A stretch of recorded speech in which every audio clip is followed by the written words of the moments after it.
नमस्कार मंडळी, कसे आहात सगळे? चला तर मग आज बनवूया इडली सांबर.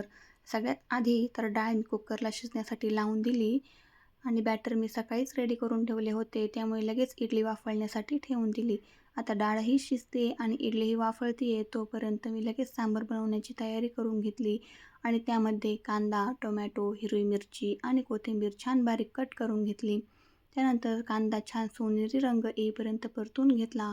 कांदा परतून झाल्यानंतर त्यामध्ये जिरं, मोहरी, कढीपत्ता, हिरवी मिरची यांची फोडणी देऊन घेतली आणि त्यामध्ये काही बेसिक मसालेही ॲड केले, जसे की हळद, लाल तिखट आणि सांबर मसाला.